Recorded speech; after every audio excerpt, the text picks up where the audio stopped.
Bonjour la famille, j'espère que vous allez bien. Bienvenue sur ma chaîne. Aujourd'hui, on va préparer donc une recette très facile, quelque chose de très rapide et qui ne vous prend pas beaucoup de temps. Donc, on va faire donc une sauce à la crème de coco accompagnée donc avec de la purée. Voilà, c'est parti. On va prendre notre casserole, on va mettre un peu d'huile.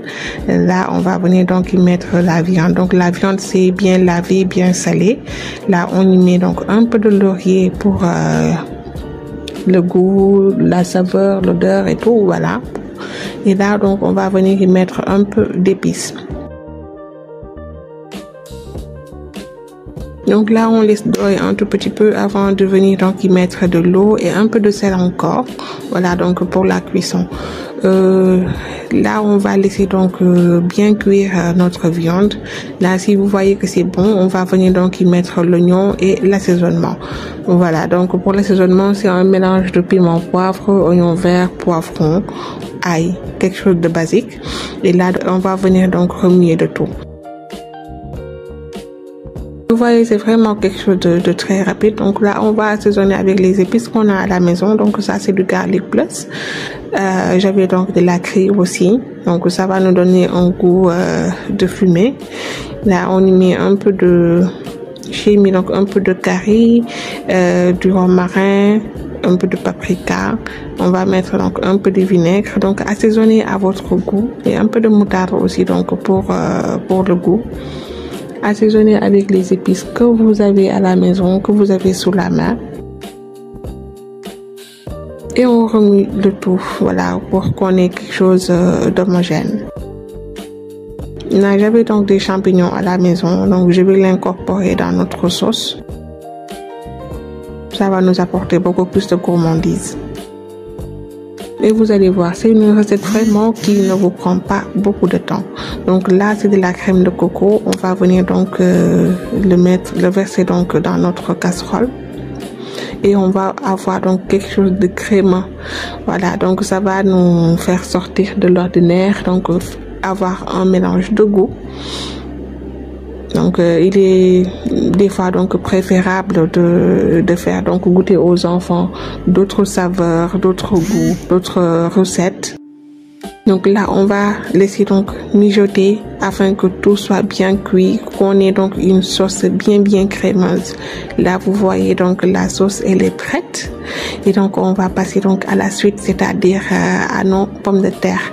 Voilà donc pour les pommes de terre je les avais déjà fait bouillir dans de l'eau salée. Là donc on va faire la purée de la flemme, vraiment de la flemme. Je n'avais pas voilà donc la force de prendre la presse purée pour faire tout ça, donc on va le faire à la hachoir. Et vous avez compris. Donc là on y met nos pommes de terre. Donc j'ai mis des tranches de fromage emmental. Donc j'avais aussi de la vache qui rit. Donc là on met un peu de poivre. Moi j'aime bien donc l'assaisonner aussi avec de la muscade. Voilà donc ça se marie très bien avec les pommes de terre. Que ce soit donc les gratins, les purées, tout ça, ça se marie très bien avec les pommes de terre. Voilà donc on va gratter un peu de muscade. Si vous n'avez pas donc de la muscade en noix, vous pouvez donc prendre en poudre. Voilà. Là, on met un peu de beurre. Donc là, on va y mettre un pot de lait concentré non sucré. Et on va venir donc mixer le tout. Voilà, donc là, c'était avec l'aide de mon fils. Donc qui va mixer donc les pommes de terre jusqu'à qu'on ait un mélange bien homogène, donc une purée bien lisse. Voilà, donc cette méthode c'est la première fois que je le fais, mais j'avoue que c'était bien réussi. Donc n'hésitez pas à le tester aussi chez vous et après donc vous me dites comment vous le trouvez. Voilà, donc là la purée elle est prête. Donc on va prendre notre plat à gratin, on va le beurrer un tout petit peu et on va donc venir y mettre la purée.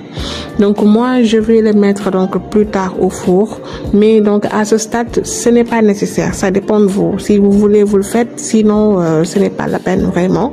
Vous pouvez donc aussitôt passer au dressage. Voilà, donc pour le four c'est juste question de 15 à 20 minutes. Voilà. Donc là notre recette elle est prête. Voilà, donc vous voyez, c'est quelque chose d'exquis, quelque chose de très très bon. C'est tellement savoureux, ça fond dans la bouche. Donc testez cette recette et vous m'en direz des nouvelles. Voilà les amis, c'est tout pour aujourd'hui. J'espère que la recette vous plaira. Laissez-moi des commentaires, partagez, likez. On se retrouve très très bientôt pour une nouvelle vidéo. D'ici là, portez-vous bien. Et si vous venez donc de voir ma chaîne, n'hésitez pas à vous abonner. Bisous.